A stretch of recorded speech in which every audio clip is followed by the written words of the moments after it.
Okay, we're gonna go ahead and get started. I want to thank, hello friends, hello, welcome to this special Saturday service, and for it being August 8th, which is Lionsgate portal, which Emily knows all about. Emily, do you want to share a little bit about the Lionsgate portal? It's the luckiest day. The luckiest day.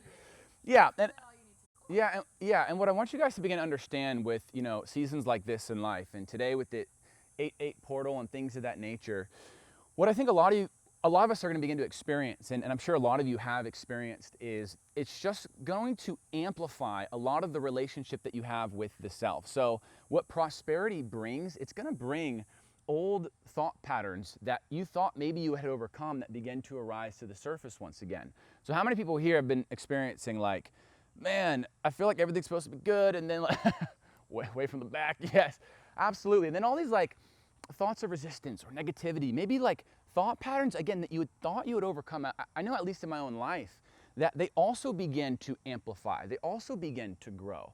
And so it's really interesting because a lot of people are like, I want more good things in life, but why do you guys think that we experience this in the first place? Like if we are experiencing a season that is meant to bring about more prosperity, meant to bring about more goodness in our day-to-day lives, why does the resistance also amplify in our lives? What do you guys think? Ashna. Because we're like forged in the fires. So it's like when we feel this resistance, when old stuff is coming up, it's like forcing us to root more into these new up-leveled ways of being, which is going to bring about that prosperity. Absolutely. Now, a lot of people don't love this word, and I'm going to use it anyway, okay, because it helps me. It's slightly like you can see it as a little bit of a test, okay? The universe is giving you an opportunity to see if you're going to go back to your old ways of acting, of being, of all these other things, or are you going to step into empowerment? So today we have a really special topic that we're going to focus in on ways on how to take advantage of this really special energy. And I know we have a beautiful number of souls here today, but something that I share frequently is that Saturday service, it is our opportunity to connect with like-minded high-frequency souls. So we're going to be efficient about this, but what we're going to do is we're going to go around, we're going to make it efficient, okay? It's not going to be a long drawn-out thing. We've already kind of begun this process in the beginning. You're going to share your name, you're going to share your sign, and you're going to share really quick something that you're grateful for, something that you're grateful for, okay? Only your son? Say it again? Only your son's sign? No, your sign. Did I say so? No, yeah. Just, yeah. Okay, yeah. Yeah, you want the whole thing, yeah. Hi. Okay, I'm gonna get some love real quick. Okay, so Brenna, you want to begin? So you'll go name, you'll go your sign, and then something you're grateful for. Okay, I love this. Yes, this is like one of my favorite aspects of Saturday service is the like-minded community and us getting to connect with one another. And like I share with you guys each and every week, as an intuitive healer, for those that are new, that is my line of work. I'm an intuitive healer, and I read people's energy for a living. I've spent the last 12 years learning to communicate with loved ones on the other side, look at a person's life from a bird's eye view, connect with what's known as guardian angel, non-physical friends, source energy.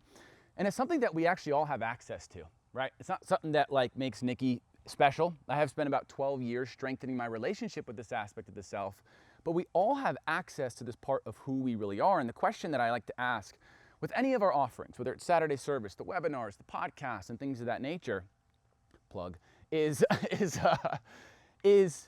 what topic that if we focus on today is going to bring about the greatest breakthrough? And today was really interesting because at first I thought it would be a little bit too simple. And I'm like, Source, give me something a little bit more complex, maybe something that they haven't heard of before. And then I heard something like, I was like, let me talk about the law of bubbles. I don't know, who knows about the law of bubbles? No? Okay, well, that's going to be for another class because I kept going back and forth with Source, and Source is like, let's talk about gratitude today. And I think a lot of spiritual beings, they sort of have a baseline understanding of gratitude and the purpose that it serves in our lives. But really, the true breakthrough that we begin to experience in our lives is the full embodiment of gratitude, right? How many people have like gone to some sort of seminar, they listen to a podcast, whatever it may be, right? You learn from some sort of teacher out there in the world, and maybe it's great. Maybe you absorb the high frequency information, don't eat it, and you are high, and then all of a sudden you kind of come down and you go back to your day-to-day life of focusing on negativity, focused on resistance, focused on worry and things of that nature. How many people have maybe experienced that a little bit? Yeah. Well, there's a reason why gratitude is such a big topic out there in the world, because really everything serves a purpose. And until humanity learns how to develop a mastery over these practices like gratitude, you're going to hear it all the time, over and over and over and over and over and over again. And so when I asked this question, I was like, why gratitude? Well, to take advantage of this Lionsgate portal, to align with more prosperity, more goodness in our lives, it's going to require us to tap into a deeper level of gratitude way beyond what we thought we could imagine, okay? Like really going into a full embodiment.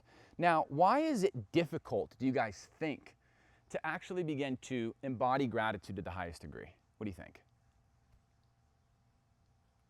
We have external scenarios that come up that kind of shift our energy. Right, so maybe we're sort of, we're tethering our value to external scenarios and situations, right? And so our external reality isn't reflecting how we desire to feel.